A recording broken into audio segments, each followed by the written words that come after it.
Hi friends, कसे आहात? I hope मित्रांनो तुम्ही आनंदात असाल. मित्रांनो आनंदात असाल, परंतु या गरमीसाठी नेमकं काय करायचं? हा जो उन्हाळा आहे, हा प्रचंड उन्हाळा आहे यावर्षी. महाराष्ट्राचं तापमान जर आपण बघितलं, महाराष्ट्राचं काय इव्हन मुंबईचं तापमानसुद्धा 40शी पार होताना आपल्याला दिसतं आहे. त्यामुळे मित्रांनो उन्हाळ्यातलं काळजी घ्यायला हवी. प्रचंड ऊन आहे, त्यामुळे आपलं शरीर थंड ठेवण्यासाठी विविध पेय जी आहेत ती आपण घेतली पाहिजे. आपण नेहमी टी व्हीवर ऐकतो आहोत, डॉक्टरांकडून ऐकतो. मग अशीच काही पेय की आपल्या शरीराचे तापमान व्यवस्थित ठेवतील ती आपण बनवणार आहोत. त्यामुळे व्हिडिओ जो तो शेवटपर्यंत पहा आणि चॅनलवर नसेल मित्रांनो चॅनलला सबस्क्राईब करून द्या. तुम्हाला अशाच या उन्हाळ्यामध्ये वेगवेगळ्या प्रकारची पेय जी आपल्या शरीराला फायदेशीर आहेत ती आपण बनवणार आहोत. आता या ठिकाणी जे वापरणार आहे मी त्यामध्ये बघा, लिंबू अतिशय महत्त्वाचा आहे, पुदिना वापरणार आहे, त्याचप्रमाणे मित्रांनो जिरेपूड वापरणार आहे, सब्जा वापरणार आहे आणि त्यापासून एक नवीन पेय जे आपण तयार करणार आहोत. तुम्ही नक्की ट्राय करा, तुम्हाला ते नक्की आवडेल. त्यासाठी आपल्याला काय करायचे बघा, आधी लिंब जे ते कापून घ्यायचे आणि ते नेमकं कशी तयार करायची, त्याला रस न काढता ती कशी तयार करायची ते मी तुम्हाला सांगणार आहे. त्यामुळे व्हिडिओ जो येतो शेवटपर्यंत बघा. आता मी हे जे लिंब आहे हे कापून घेणार आहे. मित्रांनो आपण अतिशय युनिक आपलं आजचं हे पेय होणार आहे की जे आपल्या शरीराला खूप आराम देणार आहे. आता यासाठी नेमकं काय करायचं आहे बघा. तर सुरुवातीला मी छोटी छोटी लिंब कापून घेतली या पद्धतीने बघा. ही लिंब कापून घेतलेली आणि त्याआधी एक अर्धा लिंबू घेतला आणि त्याचा रस जो आहे ना तो याच्यामध्ये टाकून घेतला. ओके, अर्धा लिंबू याच्यात टाकून घेतला एका ग्लासासाठी. तसाच दुसऱ्या ग्लासमध्ये सुद्धा अर्धा लिंबू जो आहे तो मी इथे पिळतोय तो टाकून घ्यायचा. हा टाकल्यानंतर जे छोटे लिंब आपण घेतले होते ते बघा, एवढे बारीक कापलेले आपण जे लिंब घेतले होते ते जे आहेत ते अख्खे टाकून द्यायचे आहेत. कारण की याचा जो स्मेल आहे ना तो अतिशय सुंदर असतो. तो बघा मी तो अख्खा लिंबू टाकतोय. इकडे सुद्धा हे छोटे छोटे काढलेले लिंबू जे आहेत हे मी टाकतो इथे. या पद्धतीने हे जे आपण टाकून घेऊया. अतिशय छोटे काप करायचे आहेत, एवढे ते टाकायचे. आणि हे टाकल्यानंतर यामध्ये आपल्याला टाकायचे आहेत पुदिन्याचे 3 पानं. ते टाकूया, इकडे टाकूया 3 पानं.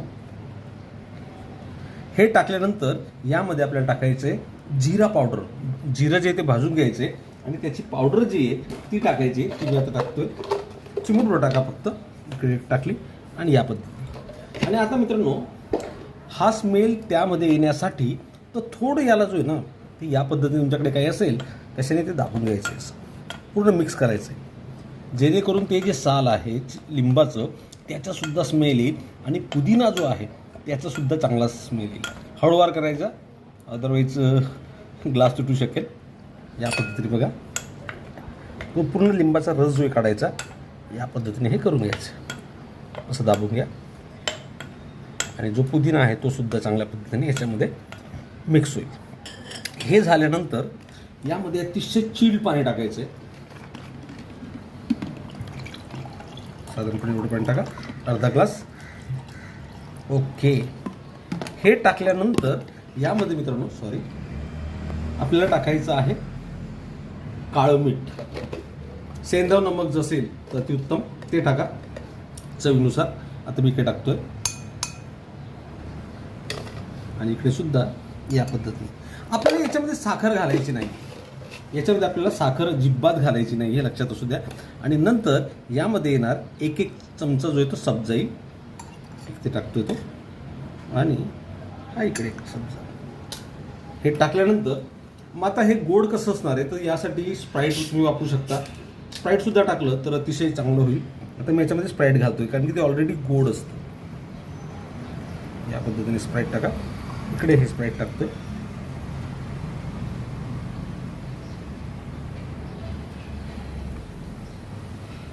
आणि आपला जे सरबत आहे हे तयार होईल. याला डेकोरेटसाठी एक लिंबाचा जो काप आहे तो तुम्ही असा लावू शकताय आणि 2 पुदिन्याची पाने आहेत ती सुद्धा बरोबर तुम्ही टाकू शकता. अशा पद्धतीने आपला जो हे जे सरबत आहे, गरमी का दुश्मन ज्याला म्हणूया, ते तयार झालेलं आहे. अतिशय सुंदर दिसतंय आणि हे नक्की तुम्ही ट्राय करा, तुम्हाला नक्की आवडेल. थोडं 2, 4, 5 मिनटं गेले की ते जे आपण लिंब टाकले अख्खं ते तुम्हाला काढता येईल. ते बघा या पद्धतीने. आणि थंडगार आपलं हे शरबत जे तयार झालेलं आहे यामध्ये सगळं आहे. सब्जा आहे, लिंब आहे, पुदिना आहे, त्याचप्रमाणे काळं मीठ टाकलं आहे. त्यामुळे आपल्या शरीरासाठी अतिशय थंडावा देणारं हे पेय नक्की ट्राय करा. 2 मिनटं झाले की याच्यावरचा हा जो लिंब जो आहे तो काढून घ्या, जेणेकरून त्याच्यामधला सगळा अर्क जो आहे या सरबतमध्ये आला असेल. आणि नक्की याला ट्राय करा. उन्हाळ्यामध्ये अतिशय महत्त्वाचं आणि एकदम चांगलं पेय जे ते तयार झालेलं आहे. आय होप तुम्हाला ते आवडलं असेल. नक्की ट्राय करा मित्रांनो. चला भेटूया पुढच्या रेसिपीमध्ये. तोपर्यंत टेक केअर, गुड बाय. पीत राहा, खात राहा आणि मित्रांनो चॅनल नक्की सबस्क्राईब करा.